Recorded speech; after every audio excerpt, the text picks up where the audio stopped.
नमस्कार दोस्तों। हम पर्यावरण एवं पारिस्थितिकी विषय के 100 प्रश्नों की सीरीज शुरू करने जा रहे हैं। इस सीरीज में हम उन प्रश्नों को पढ़ेंगे जो सीधे एग्जाम में पूछे जाते हैं। यदि आप इस सीरीज की प्रत्येक वीडियो को पूरा देखते हैं तो आप 100 नहीं बल्कि 300 से ज़्यादा प्रश्नों को याद कर पाओगे, क्योंकि हम प्रत्येक प्रश्नों को व्याख्या के साथ पढ़ेंगे, उसके सभी ऑप्शंस पर चर्चा करेंगे। यदि आप इस विषय से एग्ज़ाम में पूछे जाने वाले लगभग सभी प्रश्नों को याद करना चाहते हैं तो इस सीरीज़ को फॉलो ज़रूर करें। दोस्तों, यदि आपने इस सीरीज़ की पहली वाली वीडियो नहीं देखी है, उन वीडियो को ज़रूर देखें। डिस्क्रिप्शन में लिंक दे रखा है। चलिए इस वीडियो को शुरू करते हैं। 31वां प्रश्न है, भारत का पहला जीवमंडल नीचे यानी बायोस्फीयर रिजर्व कौन सा है? इसका सही जवाब है ऑप्शन बी, नीलगिरी। देख लेते हैं डिटेल। नीलगिरी भारत का पहला जीवमंडल निचय है। इसकी स्थापना वर्ष 1986 में की गई थी। इसका कुल क्षेत्रफल 5,520 वर्ग किलोमीटर है। इस जीवमंडल निचय में वायनाड वन्य जीव सुरक्षित क्षेत्र, नागरहोल, बांदीपुर, मधुमलाई, नीलंबूर का सारा वन से ढका ढाल, ऊपरी नीलगिरी पठार, साइलेंट वैली और सीधुवानी पहाड़ियाँ शामिल हैं। तो इस प्रकार इस प्रश्न का सही जवाब है ऑप्शन बी, नीलगिरी भारत का पहला बायोस्फीयर रिजर्व है। बढ़ते हैं अगले प्रश्न की ओर। संकटापन जीव समुद्री गाय कहाँ पाई जाती है? इसका सही जवाब है ऑप्शन सी, मन्नार की खाड़ी। आइए देख लेते हैं व्याख्या। समुद्री गाय मन्नार की खाड़ी जीवमंडल नीचे में पाई जाती है, जो कि एक संकटापन जीव है। समुद्री गाय को डुगोंग भी कहा जाता है। यह एक समुद्री स्तनधारी जीव है जो समुद्री घास खाते हैं और किसी प्रकार से नुकसान नहीं पहुंचाते। मन्नार की खाड़ी के अतिरिक्त यह कच्छ की खाड़ी, पाक की खाड़ी में भी पाए जाते हैं। इनकी कुछ संख्या अंडमान निकोबार द्वीप क्षेत्र में भी मिलती है। तो इस प्रकार इस प्रश्न का सही जवाब है ऑप्शन सी, मन्नार की खाड़ी में पाई जाती है समुद्री गाय, जिसको डुगोंग भी कहा जाता है। अगला प्रश्न है, उष्णकटिबंधीय सदाबहार वन भारत के किन किन क्षेत्रों में पाए जाते हैं? इसका सही जवाब है ऑप्शन डी, ए और बी दोनों, यानी कि अंडमान और निकोबार द्वीप समूह में और उत्तर पूर्वी क्षेत्र की पहाड़ियों पर उष्णकटिबंधीय सदाबहार वन पाए जाते हैं। देख लेते हैं व्याख्या। भारत में उष्णकटिबंधीय सदाबहार वन अंडमान और निकोबार द्वीप समूह, उत्तर पूर्वी क्षेत्र की पहाड़ियों तथा पश्चिमी घाट की पश्चिमी ढाल पर पाए जाते हैं। ये वन भूमध्य रेखा और उष्णकटिबंध क्षेत्र में पाए जाते हैं। इन वनों में साल भर ज़्यादा बारिश होती है तथा तापमान भी ज़्यादा होता है। तो इस प्रकार इस प्रश्न का सही जवाब हुआ ऑप्शन डी, अंडमान और निकोबार द्वीप समूह में और उत्तर पूर्वी क्षेत्र की पहाड़ियों पर भारत के अंदर उष्णकटिबंधीय सदाबहार वन पाए जाते हैं। अगला प्रश्न है, निम्नलिखित में से किन नदियों के डेल्टाई भाग में मैंग्रोव वन पाए जाते हैं? इसका सही जवाब है ऑप्शन डी, उपरोक्त सभी, यानी कि गंगा, गोदावरी और महानदी, इन तीनों नदियों के डेल्टाई भाग में मैंग्रोव वन पाए जाते हैं। व्याख्या देख लेते हैं। भारत में मैंग्रोव वन का क्षेत्र विश्व के मैंग्रोव क्षेत्र का 7% है। भारत में यह वन अंडमान और निकोबार द्वीप समूह व पश्चिम बंगाल में गंगा ब्रह्मपुत्र नदियों पर स्थित सुंदरबन डेल्टा में अत्यधिक विकसित हैं। इसके अलावा यह वन महानदी, गोदावरी और कृष्णा नदियों के डेल्टाई भाग में भी पाए जाते हैं। तो इस प्रकार इस प्रश्न का सही जवाब है ऑप्शन डी, यानी कि उपरोक्त सभी गंगा, गोदावरी और महानदी, इनके डेल्टाई भागों में मैंग्रोव वन पाए जाते हैं। नेक्स्ट क्वेश्चन है, भारत में शोलास कहाँ पाए जाते हैं? इसका सही जवाब है ऑप्शन डी, उपरोक्त सभी, यानी कि नीलगिरी पहाड़ियों पर, अन्नामलाई पहाड़ियों पर और पालनी पहाड़ियों पर शोलास पाए जाते हैं। व्याख्या देख लेते हैं।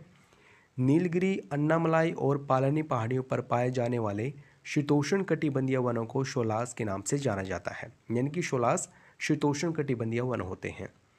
इन वनों में पाए जाने वाले वृक्षों में मैग्नोलिया, लैरेल, सिनकोना और वेटल का आर्थिक महत्व है। तो इस प्रकार इस प्रश्न का सही जवाब हुआ ऑप्शन डी, नीलगिरी पहाड़ियों पर, अन्नामलाई पहाड़ियों पर और पालनी पहाड़ियों पर शोलास वन पाए जाते हैं जो कि शीतोष्ण कटिबंधीय वन है। नेक्स्ट क्वेश्चन है, निम्नलिखित में से कौन से वन भारत के सर्वाधिक क्षेत्र में फैले हुए हैं? इसका सही जवाब है ऑप्शन बी, उष्णकटिबंधीय पर्णपाती वन। व्याख्या देख लेते हैं। उष्णकटिबंधीय पर्णपाती वन भारत में सर्वाधिक क्षेत्र में फैले हुए हैं। इन वनों को मानसूनी वन भी कहा जाता है। यह वन उन क्षेत्रों में पाए जाते हैं जहां वार्षिक वर्षा 70 से 200 सेंटीमीटर होती है। तो इसका सही जवाब हुआ ऑप्शन बी, उष्णकटिबंधीय पर्णपाती वन भारत के सर्वाधिक क्षेत्र में फैले हुए हैं। अगला प्रश्न है, लघु जल विद्युत परियोजनाएं किस मंत्रालय के अंतर्गत आती हैं? इसका सही जवाब है ऑप्शन बी, नवीन एवं नवीकरणीय ऊर्जा मंत्रालय। देख लेते हैं डिटेल। 25 मेगावाट तक की परियोजनाएं लघु जल विद्युत परियोजनाओं के अंतर्गत आती हैं। इन परियोजनाओं को 3 भागों में बांटा गया है।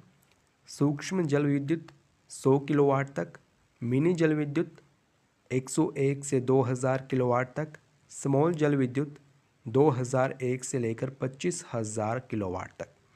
यह परियोजनाएं नवीन एवं नवीकरणीय ऊर्जा मंत्रालय के अंतर्गत आती हैं। तो इस प्रकार इस प्रश्न का सही जवाब हुआ ऑप्शन बी, लघु जल विद्युत परियोजनाएं नवीन एवं नवीकरणीय ऊर्जा मंत्रालय के अंतर्गत आती हैं।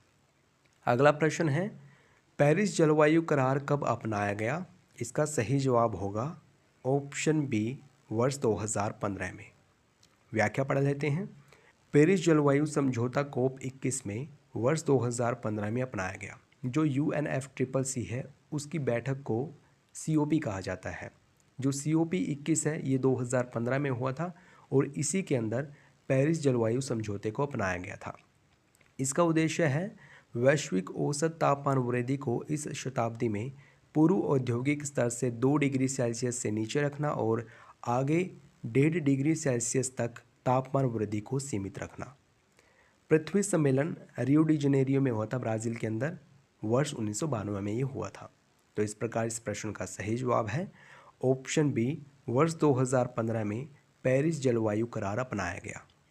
अगला प्रश्न है, भारत सरकार ने किस वर्ष पर्यावरण लेबलिंग योजना का शुभारंभ किया? इसका सही जवाब है ऑप्शन ए, वर्ष 1991 में। भारत सरकार ने वर्ष 1991 में पर्यावरण लेबलिंग योजना का शुभारंभ किया। इसका उद्देश्य है पर्यावरण के अनुकूल उत्पादों की आसानी से पहचान करना। WHO यानी कि वर्ल्ड हेल्थ ऑर्गेनाइजेशन, इसकी स्थापना 7 अप्रैल 1948 में की गई थी।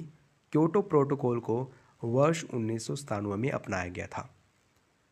तो इस प्रकार इस प्रश्न का सही जवाब हुआ ऑप्शन ए, वर्ष 1991 में पर्यावरण लेबलिंग योजना की शुरुआत की गई।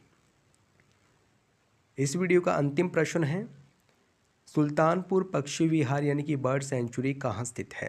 इसका सही जवाब है ऑप्शन बी, गुरुग्राम। आइए देख लेते हैं इसकी डिटेल। सुल्तानपुर पक्षी विहार गुरुग्राम हरियाणा में स्थित है। घाना पक्षी विहार भरतपुर राजस्थान, रंगनथिट्टू पक्षी विहार मांड्या कर्नाटक और नीलापट्टू पक्षी विहार नेल्लोर आंध्र प्रदेश में स्थित है। तो इस प्रकार इस प्रश्न का सही जवाब हुआ ऑप्शन बी, गुरुग्राम में स्थित है सुल्तानपुर बर्ड सेंचुरी। दोस्तों यह अभ्यास प्रश्न आप लोगों के लिए है। प्लीज़ इसका सही जवाब कमेंट बॉक्स में ज़रूर बताएं। प्रश्न पूछा गया आपसे, भीतरकनिका अभयारण्य निम्नलिखित में से किस राज्य में स्थित है? ऑप्शंस हैं आंध्र प्रदेश, पश्चिम बंगाल, उड़ीसा या फिर राजस्थान। दोस्तों यदि आपको ये वीडियो अच्छी लगी है तो इसको लाइक और शेयर करना ना भूलें। अगर आपने चैनल को सब्सक्राइब नहीं किया है प्लीज़ अभी सब्सक्राइब करें। वीडियो देखने के लिए धन्यवाद।